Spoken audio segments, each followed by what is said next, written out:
예, 자살과 디아코니아 3부를 시작하도록 하겠습니다. 자살이 많다는 얘기는 꽤 했습니다만, 제가 6년 전에 어느 언론사하고 같이 중고등학생들 의식조사를 한 적이 있습니다. 그때 제가 관심이 있으니까 이런 질문을 넣어봤어요. 지난 1년간 자살 충동을 느낀 적이 있느냐? 이렇게 물어봤는데요. 전체 학생들 중에 29.1%가 지난 1년 동안 자살 충동을 느꼈다라고 이야기를 하고 있고요. 크리스찬이 그래도 조금 낮습니다만 오차 범위이기 때문에 의미가 있지는 않습니다. 26.9%고요. 넌 크리스찬이 31.4% 이렇게 해서 별 차이 없이 그렇습니다. 그래서 한 30% 정도는 우리 학생들 중에 30% 정도는 지난 1년 동안 죽고 싶다라는 생각을 했었고요.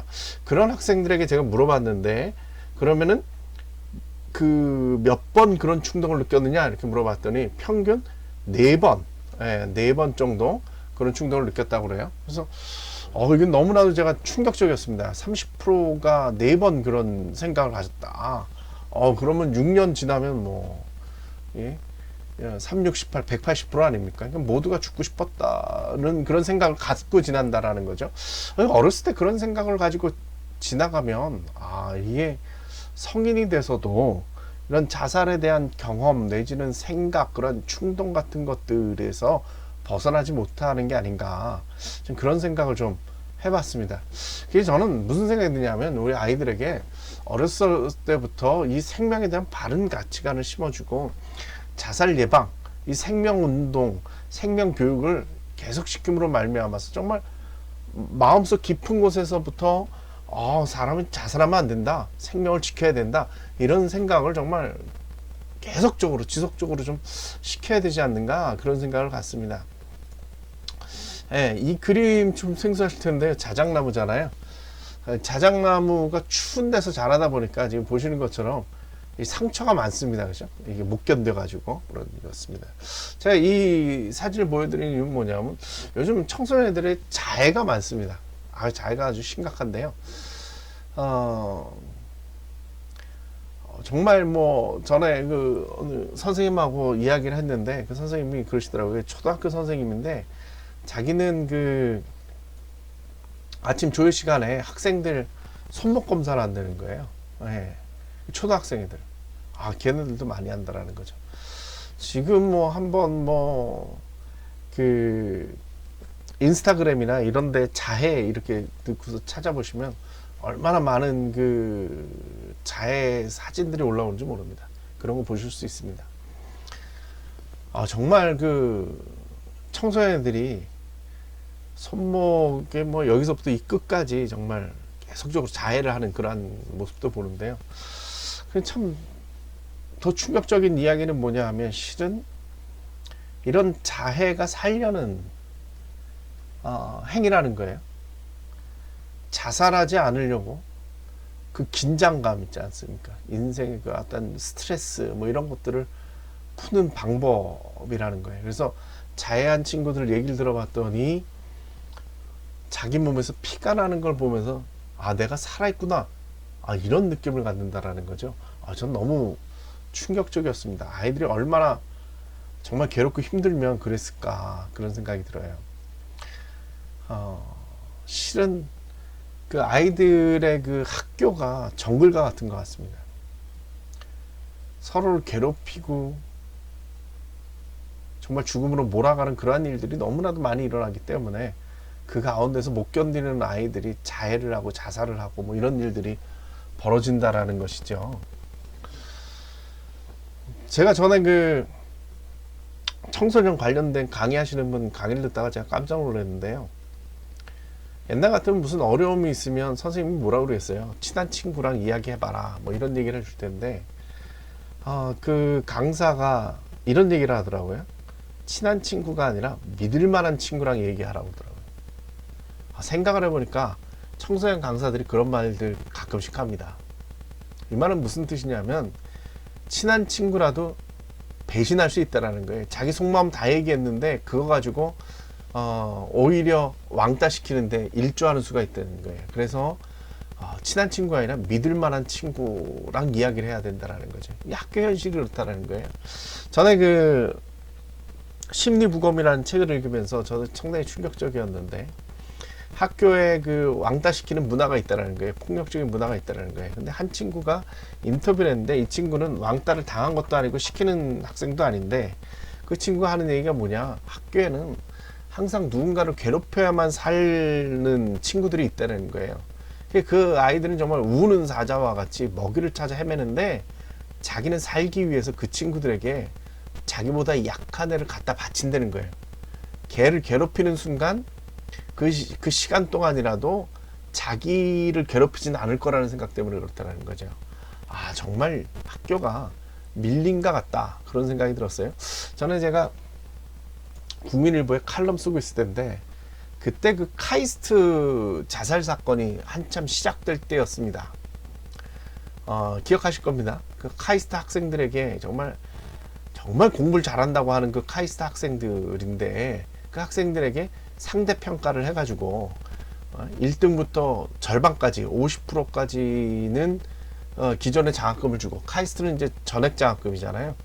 기존의 장학금을 주고 50%에 못 미치는 아이들에게는 장학금을 돌려내라고 했던 거죠.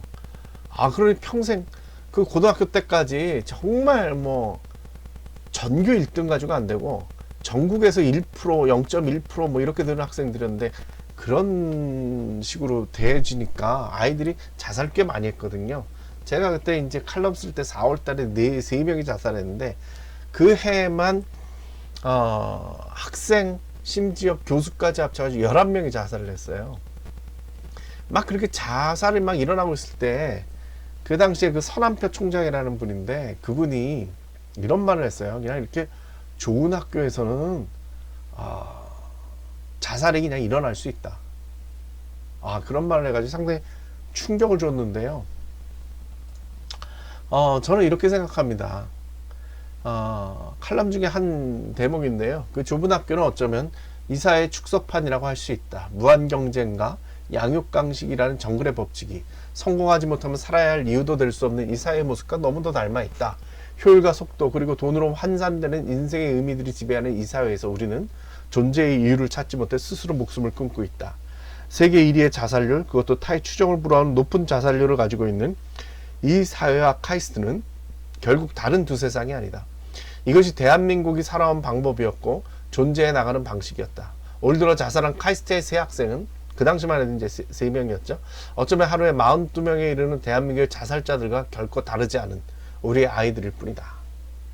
전 그렇게 생각했었습니다. 그 좁은 곳에서 아이들이 정말 1등부터 50%에 들어야 살아남을 수 있다는 그 정글의 법칙 속에서 적응하지 못했던 50%, 나머지 50%의 삶이 얼마나 힘들었겠습니까? 그 가운데서 자살이 일어나는 걸 보면서 이거는 뭐 정말 우리가 이야기하고 있는, 우리가 가끔씩 보는 그 격투기, 철창 경기 같다. 거기다 몰아놓고 니들끼리 싸워봐 하는 것처럼 공부 잘하는 애들 여기다 몰아놓고 이렇게 할 수가 있나, 이런 생각을 했는데, 실은 생각을 해보면 우리 사회도 이해가 다르지 않습니다. 정말 이 무한 경쟁 속에서 살아남아야 된다라는 건 이 정말 참 어려운 일이고, 정말 그렇게 해서 살아남지 못하는 많은 사람들이 있다는 거 우리가 기억해야 될 거고요. 특별히 제가 요즘 두렵게 생각하는 것은 코로나19 이후에 경제적 어려움이 지금 찾아오고 있는데, IMF 이후처럼 그렇게 또 많은 가장들이 자살하지 않을까 싶어가지고 상당히 두려움 가운데 있는데, 정말 우리가 마음을 다해서 좀 그들을 돌아봐야 되지 않는가, 그런 생각을 갖습니다. 예. 우리나라에서 자살이 왜 많은가, 이 문제, 이런 질문들을 저한테 많이 하시는데요. 저는 이렇게 생각합니다. 문화의 문제다, 이렇게 생각합니다. 우리나라에 왜 자살이 많은가? 그거는 죽음의 문화가 이 땅을 지배하고 있기 때문이다. 사람들이 인생의 실패, 소위 얘기하는 경제적인 문제, 어려움을 당하면요, 살아야 될 이유를 못 찾습니다. 그래서 그러한 실패가 곧바로 자살로 이어지는 그런 가치관을 우리가 가지고 있다는 거죠.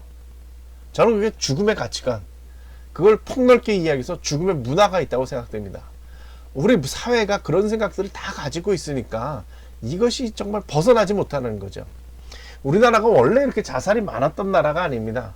IMF 이전까지만 해도요, OECD 평균 12명이라고 제가 전에 말씀드렸는데, 우리나라의 그 자살률이 그 IMF 이전에 10명밖에 안 됐습니다. 그런데 IMF 이후에 자살이 갑자기 늘어나기 시작했고, 그것이 한순간에 98년도에 10명이었던 것이 18명으로 올라갔는데, 제가 앞부분에서 얘기했듯이 2011년도엔 자살률이 32명까지 올라갔거든요. 그 이전에 3배 이상 오르게 된 겁니다. 근데 IMF 직후의 그 자살률보다도요, 지금 훨씬 높습니다. 왜 그렇게 됐을까요? 저는 이렇게 생각해요. 우리가 부자 되겠다는 생각만 했다는 거예요. IMF가 지나면서부터 우리들의 생각이 바뀌었는데, 그건 뭐냐? 경제가 우리 삶의 모든 중심이라고 생각하게 된 거죠. 실은 경제는 상대적 가치거든요. 절대적 가치라는 건 뭐냐? 생명입니다. 사람이 살아야 된다, 생명이라는 것에 대한 절대적 가치가 있었는데, 어느 순간인가부터 우리가 이 경제에 꽂히면서부터요, 생명이 상대적 가치가 되고요, 오히려 돈이 절대적 가치가 되고 말았어요. 그러다 보니까 돈이 없으면 살아야 될 이유를 못 찾는 그러한 시대를 우리가 살고 있다는 거죠. 이걸 극복하는 방법은 뭐냐? 생명 문화를 회복하는 겁니다. 이런 죽음의 문화를 극복하고 우리 모두가 다 함께 살아야 된다. 돈이 중요한 게 아니다. 경쟁사회에 우리가 이겨야 된다? 아니, 그게 다가 아니라는 걸 우리가 좀 알려줬으면 좋겠습니다. 제가 전에 어느 교회에 그 중학생들 자살 예방 교육하러 간 적이 있는데, 그때 아이들에게 이런 얘기를 했습니다. 너무 경쟁사회에 매몰돼서 살지 말라고, 부자 되는 것만 너무 꿈꾸지 말라고, 무슨 대박 터지는 거 그게 인생이 중요한 게 아니라고, 실은 우리가 평범하게 살아도 충분히 행복할 수 있다고, 실은 그렇게 살아야 되는 거라고 제가 그런 얘기를 하면서 문득 이런 얘기를 했어요. 뭐라고 했느냐 하면, 제가 얘들아, 엄마 아빠처럼 살아도 괜찮아, 이 얘기를 했어요. 제가 이 이야기를 하고 너무 놀란 거 있죠. 왜냐하면 아이들이 이 이야기를 듣더니 너무 놀라는 거예요. 왜 그러겠어요? 아이들의 목표는, 인생의 목표는 뭔지 아세요? 엄마 아빠처럼 안 되는 거예요. 아니, 엄마가 맨날 붙잡아놓고 딸한테 이야기를 해요. 얘야, 너는 엄마처럼 살지 마. 너는 정말 화려하고 멋있게 살아. 아유, 아빠가 네 엄마가 네 아빠만 안 만났어도 뭐 이런 소리 하고 있는 거죠. 그러니까 딸애는 무슨 생각을 해요? 엄마처럼 안 살겠다, 저렇게는 살질 않겠다, 이런 생각을 하는 거죠. 아이들은 뭐 남자들은 다르겠습니까? 아들도 마찬가지요. 아빠한테 맨날 듣는 얘기가 그런 얘기 아니겠습니까? 넌 폼나게 살아라, 멋지게 살아라, 부자로 살아라, 이런 얘기만 들은 거죠. 그러니까 아이들이 엄마 아빠처럼 안 사는 게 자신들의 꿈이에요. 근데 한번 생각해 보세요. 대부분의 아이들은 엄마 아빠처럼 살지 않겠어요? 실은 엄마 아빠처럼만 살아도 다행이죠. 그렇게 평범하게라도 살 수 있으면 다행인 거 아니겠어요? 근데 우리가 맨날 아이들에게요, 대박만 가르쳐 놨어요. 그러니까 아이들이 첫 번째 꿈이 부자고요, 두 번째 꿈이 연예인이고, 제일 또 바라는 것 중에 하나가 요즘은 또 유튜브 하는 게 부자가 된다니까 또 유튜브 하겠다 그러고, 바람에 나는 겨와 같지요. 저는 사람들에게 이런 얘기 해줍니다. 무엇을 위해서 사는가는 알아야 됩니다. 부자가 되려고 사는 게 아니라 행복하려고 사는 거죠. 행복하려니까 돈이 있으면 좋겠다, 이렇게 생각을 하는 거예요. 1등이 되려고 사는 게 아니라 행복하게 살려고, 세상을 향해서 복수하려고 사는 게 아니라 내가 행복하게 살려고 사는 거다. 이것만 붙잡아도 우리나라에 정말 죽는 일은 없지 않을까, 뭐 이런 생각 가져봅니다. 제가 문화에 대한 이야기를 했는데, 여러분 이거 아십니까? 그 깨진 유리창 이론이라는 얘기 들어보셨어요? 미국의 그 행정학자인 켈링이라고 하는 사람이 재밌는 실험을 해봤어요. 미국의 그 빈민가에 살펴보니까 어느 건물에 이렇게 유리창이 깨진 데를 보니까 그런 데서는 범죄가 많이 일어나더라는 거예요. 네. 왜냐하면 질서가 깨졌기 때문에 그렇거든요. 어느 건물에 저렇게 유리창이 깨져 있으면 그 건물에 사람들이 쓰레기를 버리고 정말 심지어 뭐 병을 보기도 하고 정말 그러다 보면 나중에 질서가 흐트러지면서 범죄가 일어나더라. 이런 실험을 한 거죠. 그래서 어느 날 거기다가 자동차 2대를 세워놓고 한 대는 유리창을 하나를 깨놨어요. 얼마 지나서 가보니까 차 2대 중에 멀쩡하게 유리창을 안 깼던 차는 멀쩡한데 유리창 하나 깨놨던 차는요 박살이 난 거예요. 사람들이 다 훔쳐가고 예. 그걸 보니까 유리창 하나, 질서가 하나 깨진 것이 이러한 범죄를 불러일으킨다 뭐 이런 것이죠. 이 이론을 받아들여 가지고 미국의 유명한 전설적인 그 시장이었던 줄리아니가요 범죄 소탕에 이용을 합니다. 줄리아니가 시장이 되면서 범죄와의 전쟁, 범죄를 획기적으로 줄이겠다 이렇게 이야기를 하고서요. 이분이 뭘 시작을 했느냐? 뉴욕에 전철에 있는 낙서들을 지우기 시작했습니다. 환경을 바꾼 것이죠. 사람들이 다들 욕을 했겠죠. 범죄를 줄이겠다 그러면은 뭐 경찰 병력을 늘리든지, 미국 같은 경우는 총들이 있으니까 무기를 늘리든지 뭐 이래가지고 제압을 해야 될 텐데 그게 아니라 범죄를 줄이겠다 그러면서 청소를 하고 있어요. 말이 되나? 그랬는데 놀라운 일이 벌어졌죠. 그 당해에서부터 범죄율이 줄기 시작해가지고요 3년 만에 뭐 획기적으로 80% 이상 줄어들었다라는 거예요. 지금 제가 무슨 말씀을 드리냐? 문화라는 얘기입니다. 환경을 변화시켰더니요 범죄가 줄어들었듯이 우리도요, 제가 생각할 때는요, 자살을 어떻게 줄일 것이냐, 저는 문화를 바꾸면 가능하다고 생각됩니다. 지금 돈, 경쟁, 효율 이런 것만 따지는 이 사회에서요, 돈보다 중요한 게 생명이고 경쟁에서 이기는 게 올바른 삶이 아니라 더불어 사는 게 올바른 삶이다, 이런 이야기를 했으면 좋겠습니다. 저는 요번에 그 코로나 사태 이렇게 쭉 겪으면서요 깨달은 게 하나 있는데 뭐냐면 우리가 더불어 사는 법을 배웠다는 겁니다. 다른 나라들 보니까 이런 일 벌어지니까 나 혼자 살겠다고 뭐 휘지 사고 먹을 거 살고 막 이러면서 좀 매점매석 일어나고 난리가 났는데 대한민국은 질서가 있잖아요. 우리가 함께하면 극복할 수 있다, 뭐 이런 의식들이 우리 가운데 생긴 것 같아요. 이런 문화, 공동체 의식 이런 것들이요 앞으로 자살 예방에도 적용될 것 같습니다. 생명의 문화를 만드는 것이 바로 자살 예방의 가장 빠른 길이고 효과적인 일이라 이렇게 생각합니다. 요즘 우리 사회를 이야기할 때 분노 사회라고 이야기를 합니다. 여러분 조커라는 영화 보신 적 있으십니까? 이 조커라는 영화의 배경은 뭐냐면 배트맨입니다. 배트맨이 활약한 그 도시 이름이 뭐냐면 고담시티거든요. 고담시티에 왜 악이 일어났느냐, 그 이야기인데요. 그거는 이 조커가 광대 노릇을 하면서 사람들에게 계속 구박을 받고요, 심지어 폭력을 당합니다. 자기는 사람들을 웃기고 싶은데 사람들이 자기 얘기에 웃지도 않는데 광대라고 저렇게 괴롭힘만 당하고 있어요. 그래서 상당히 분노가 솟아올랐습니다. 어느 날 이 사람이 자기를 방어하기 위해서 총을 하나를 구합니다. 총을 품고 있었는데 지하철에서 사람들이 또 이 사람을 놀리기 시작하다 때리기 시작합니다. 그때 이 사람이 화가 나가지고 총을 꺼내 들죠. 그래서 자기를 때렸던 3사람을 죽였는데 이 사람들이 그 고담시티의 유명한 은행의 직원들이었습니다. 언론이 뭐라고 보도한 줄 아십니까? 그 은행에 분노를 품었던 사람이 복수를 한 거다, 이렇게 됐습니다. 그랬더니 사람들이 거기에 선동됩니다.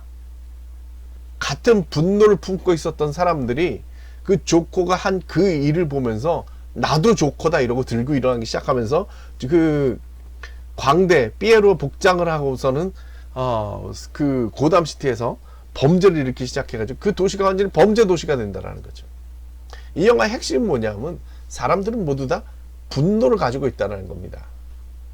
여러분 이 조커와 함께 생각해 볼 영화가 기생충입니다.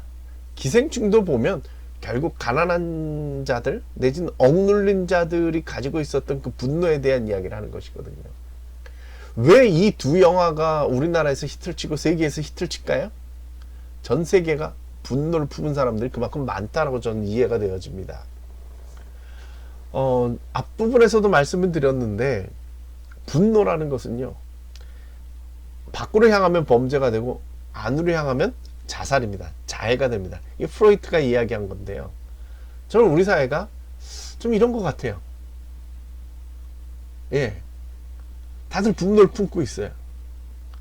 그래서 사회 갈등이 심하고 부닥치고 정말 정치를 보면 전쟁과 같고, 심지어 정치가 마음에 안 든다고 거리로 뛰어나온 사람들이 500만 명 아닙니까? 전 국민의 10%가 거리를 뛰쳐나와가지고 자기들의 이야기를 하는데, 제가 볼 때는 무슨 생각이 드냐? 아, 분노의 표출이다, 이런 생각이 듭니다. 그걸 보면서 저는 두려운 생각이 드는 거죠. 왜요? 우리도 그렇게 될 수 있대. 밖으로 저렇게 표출되는 분노라면 많은 사람들은 자기를 향하게 될 때, 자기에게 향하게 될 때 그것이 자살로 이어질 수 있다. 그런 죽음의 문화가 우리를 지배하고 있다, 이런 생각이 좀 들었기 때문에 그렇습니다. 그래서 이제 문화를 바꿔야 되는데요. 제가 그 사역하고 있는 라이프오프에서는 이런 일들, 문화를 바꾸는 일들에 주로 치중을 하고 있습니다. 지금 보시는 사진은 저희가 만든 그 생명보듬 기초교육이라는 게 있습니다. 중고등학교에 가가지고 교육을 하는 건데요. 이 프로그램을 저희 라이프오프가 갖고 있고요. 이것이 보건복지부 인증 프로그램입니다. 그래서 공립학교나 뭐 이런데 중고등학교에 많이 가서 1년에 한 24,000명, 5,000명 정도 저희들이 교육을 시키고 있습니다. 제가 이 프로그램을 만든 이유는 제가 그 신천신학대학원대학교 교수인데, 저희 학생들 중에 그 중고등학교에 가서 그 교양 프로그램 같은 걸 진행하시는 분들이 계신데, 자살 예방도 하나 했으면 좋겠다, 이렇게 말씀하셔가지고, 그래서 제가 도움을 드리려고 이 프로그램을 만들었고요. 제가 직접 만든 게 아니라 저희 같이 사역하시는 우리 정신과 의사인 최희연 원장이 만들었는데, 너무 잘 만들었습니다. 그래서 목사님들이 별 지식이 없어도, 뭐 자살에 대한 지식이 없어도 충분히 강의를 할 수 있게끔 슬라이드가 뭐 45분 수업에 한 40장, 그리고 동영상까지 들어가 있고, 그 주변에 옆에 이제 멘트까지 다 있기 때문에 어렵지 않게 이제 강의를 할 수 있도록 그렇게 만들었는데요. 여러 학교에서 아주 효과적으로 진행이 되고 있습니다. 지금 보시는 장면은 한 목사님이 그 중학교에 가가지고 강의를 한 건데요. 이 강의가 지금 성공했습니다. 뭘로 할 수 있느냐? 이 사진 보시면 하지만 사진 찍는다고 이 중학교 아이들에게 포즈 취하라고 그랬더니 막 화이팅도 하고 뭐 부위도 하고, 애들 얼굴 보시면 다 화나잖아요. 이건 무슨 얘기냐? 수업이 성공했다. 아이들이 공감을 했다, 이런 걸 볼 수가 있고요. 또 하나 저희들이 중요하게 여기는 건 뭐냐면 생명을 향한 한 걸음, 그래가지고요, 라이프 워킹입니다. 자살 예방 캠페인으로 걷기 행사를 하는데요. 그냥 걷는 것만 있는 게 아니고 이날 하루 축제를 엽니다. 그래서 문화 공연도 하고 자살 예방 관련된 부스 체험도 하고, 지금 보시면 아시겠지만 이 많은 단체들이 참여를 해가지고 함께 이 프로그램을 꾸립니다. 한 군데서만 하는 게 아니고요. 보통 매해 한 10군데에서 한 서너 군데까지 진행을 하고, 작은 교회부터 시작해가지고 큰 교회까지 뭐 100명 수준으로 모이는 데서부터 시작해가지고 10,000명 수준까지. 저희랑 연합하는 그 데 중에 한 군데가 그 김학중 목사님 계신 그 꿈의 교회인데, 거기는 뭐 20,000명 넘게도 모이기도 합니다만, 그런 식으로 모여서 진행을 하고 있습니다.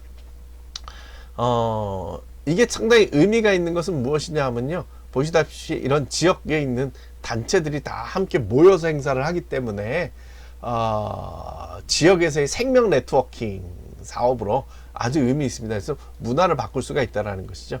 보시면 아시겠지만 이렇게 뭐 많은 인원들이 모였고요. 한번 이건 파주에서 했었는데, 이때 한 1,000명 정도 모이는 행사를 진행했었습니다. 뭐 이런 경우도 있습니다. 뭐 이렇게 한강에서도 했었습니다. 이때는 저녁 시간에 저희들이 했고요. 이런 문화 공연도 함께 진행을 합니다. 이건 이제 안양에서 한 건데요. 안양은 한 10,000명 정도 모입니다. 중앙공원에 10,000명 정도 모이고, 여기 보시면 이제 그 안양감리교회 담임 목사시고, 여기 이제 안양시장도 있고, 이 행사하면은 뭐 국회의원들도 오시고 해가지고 같이 이렇게 활발하게 활동을 합니다. 그래서 이런 얘기 한마디씩 하시면서 자살에 대한 인식을 바꾸고 또 정책도 내놓고 뭐 지원도 해주시고 해가지고 상당히 의미 있게 저희들이 진행하는 행사들입니다. 저희들이 또 이런 것도 합니다. 에어키스 캠페인이라고 그래가지고 주변 분들에게 괜찮니? 이러고 이제 안부 물어보기 운동 이런 것도 하고요. 뭐 유명 연예인들 뭐 유재석 씨도 했었고 유명 연예인들이 참여해가지고 함께 진행하는 릴레이 캠페인 뭐 이런 것도 했습니다. 여러분들이 이런 거 아셨으면 좋겠습니다. 자살 경고 신호 뭐 이런 정도 하나 알아두면 주변에 그 자살로 위험한 분들 돌아볼 수 있고 챙길 수 있습니다. 뭐 예를 들어서 뭐 죽고 싶다 이런 얘기 할 때 한번 보시고요. 특히 식욕이나 성욕을 잃는다 하는데 보통 우울증 걸리면 이제 수면 문제가 제일 큽니다. 그래서 잠을 잘 못 자죠. 잠을 잘 못 자고요. 밤을 새거나 또 식욕이 없어집니다. 우울증 걸린 사람들은 식욕이 없고 뭐 성욕도 그렇고요. 그런데 어느 날 갑자기 이 사람들이 잠을 잘 자고 밥을 잘 먹는다. 그러면 많은 분들이 생각하기를 이제 병이 다 나았나 보다 뭐 이렇게 생각을 하는데 그게 아니라 자살을 완전히 결정을 줬기 때문에 마음에 불안이 없어져서 그럴 수도 있습니다. 그래서 상당히 주의 깊게 보셔야 되는 거고요. 그 다음에 뭐 여행 떠나듯이 뭐 주변 정리하고 뭐 이런다. 이러면 뭐 상당히 위험합니다. 특히 그 우울증 걸리고 이러면은 그 무력증 때문에 몸도 잘 안 갖고 그러니까 좀 지저분하고 환경도 지저분하게 지내는데 갑자기 이 사람이 뭐 청소도 열심히 하고 그 다음에 자기 몸단장도 깨끗이 하고 이러면은 제일 위험한 겁니다. 제일 위험합니다. 그럴 때 좀 조심하셔야 되고요. 특히 뭐 아껴온 물건을 주위 사람들에게 나눠줘요. 근데 선물을 주는데 자기가 쓰던 거 주면서 나를 기억해줘? 이러면 10중 8구입니다. 특히 이제 나로 인한 고통은 없을 거야. 먼 여행을 하고 싶다. 그동안 고마웠다. 뭐 이런 얘기하면 상당히 위험하니까 여러분 이런 분들 만나면 그냥 지나치지 마시고요. 관심 갖고 이야기를 해주시는데 피하지 마세요. 피하지 마시고 이런 현상이 보이면 직접적으로 이야기를 해주시는 게 좋습니다. 혹시 죽으려고 하냐? 내지는 너 혹시 자살을 생각하는 거 아니냐? 직접적으로 물어봐 주시면 상대방이 이 사람이 나한테 지금 진지하게 정말 묻는구나. 나를 진지하게 대해주는구나. 이런 생각이 들어가지고요. 자기 얘기를 꺼내놓습니다. 그러면은 두 번째 단계로 혹시 자살하려고 뭐 끈을 준비했거나 약을 준비한 거 아니니? 그러면 나랑 앞으로 5번만 얘기를 하고 뭐 죽든지 살든지 하고 그건 나한테 5번 만나는 동안 나한테 좀 맡겨두지 않을래? 이렇게 하고 이야기를 하는 것이 참 좋습니다. 특히 여러분 기억하실 건 뭐냐 하면 얘기를 해보시고 좀 위험하다 싶으시면요 혼자 감당하려고 하지 마시고 도움을 얻으시기 바랍니다. 가까운 곳에 정신건강복지센터를 찾으시면서 상담을 하시고 어떻게 도와야 될지 어떻게 연결이 될지 이런 것들 상담 받으시면 좋습니다. 저는 이 성경 말씀 상당히 제가 좋아하는데요. 자살 예방 강의할 때마다 제가 이 말씀을 읽습니다. 이사야서 11장 6절에서 9절 말씀인데요. 그때 이리가 어린 양과 함께 살며 표범이 어린 염소와 함께 누우며 송아지와 어린 사자와 살찐 짐승이 함께 있어 어린 아이에게 끌리며 암소와 곰이 함께 먹으며 그것들의 새끼가 함께 엎드리며 사자가 소처럼 풀을 먹을 것이며 젖먹는 아이가 독사의 구멍에서 장난하며 젖된 어린아이가 독사의 굴에 손을 넣을 것이라. 내 거룩한 산 모든 곳에서 해됨도 없고 상함도 없을 것이니 이는 물이 바다 덮음과 같이 여호와를 아는 지식이 세상에 충만할 것임이니라. 아멘. 우리가 사는 세상은 정말 이리도 있고 표범도 있고 곰도 있고 사자도 있고 독사도 있고 그렇지 않습니까? 정말 정글과 같은 세상이죠. 여러분 이걸 보면 여러분 주변에 있는 이리 같은 사람, 표범 같은 사람, 곰 같은 사람, 사자 같은 사람, 독사 같은 사람들 다 생각나실 거예요. 그 가운데 우리가 살고 있죠. 정말 어렵고 힘들고 사는 게 정말 쉽지 않다는 생각이 듭니다. 근데 슬픈 게 뭔지 아십니까? 내가 이리와 표범과 곰과 사자와 독사에게 상하지 아니하고 죽지 아니하려고 발버둥치면서 살고 있는데, 어느 날 보니까 살아보려고 발버둥치다가 내가 이리가 되고 표범이 되고 곰이 되고 사자와 독사가 되는 순간이 있어요. 나를 지키지 못하면요, 여기서 살다가 정말 그렇게 좀 살아보려고 하다가 내가 짐승이 되는 경우가 있다는 거죠. 그건 정말 슬픈 일이죠. 근데 그래야 살 수 있다라는 이 세상의 질서가 더 괴롭습니다. 이사야 선지자는 그때가 되면 이리도 표범도 이런 맹수들과도 함께 살 수 있다. 진정한 평화가 올 것이다. 이런 이야기를 하고 있습니다. 그러면서 이야기를 해요. 내 거룩한 산 모든 것에서 해됨도 없고 상함도 없을 것이라는 겁니다. 그 여호와의 때가 돼서, 그래서 평화가 임하게 되면 우리는 해함도 없고 상함도 없을 것이라는 거죠. 내가 살기 위해서 남을 해할 것도 없고 상할 것도 없고, 내가 살아남기 위해서 내 자신을 해야 되고 내 자신을 상하게 할 일도 없다라는 거죠. 상함도 죽음도 없는 그런 세상이 될 것이라는 거예요. 그것은 여호와를 아는 지식이 세상에 충만할 때입니다.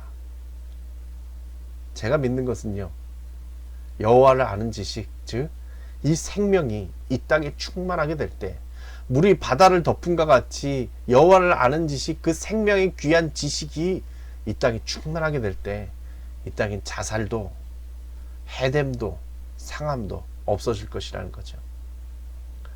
저는 그래서 예수 믿는 사람들이, 교회가 이 생명운동에 함께 했으면 좋겠습니다. 교회가 그 일은 너무나도 잘할 수 있지 않습니까? 생명에 관해서만큼은 이 세상이 교회에 귀 기울여 듣습니다. 이건 제 경험입니다. 우리 교회가, 한국교회가 이 생명운동에 함께해서 우리 교인들 가운데 죽는 사람 없도록 만들고, 또 이 한국 사회에 죽는 사람 없도록 그런 세상 함께 만들어 갔으면 좋겠습니다. 강의 들어주셔서 감사합니다.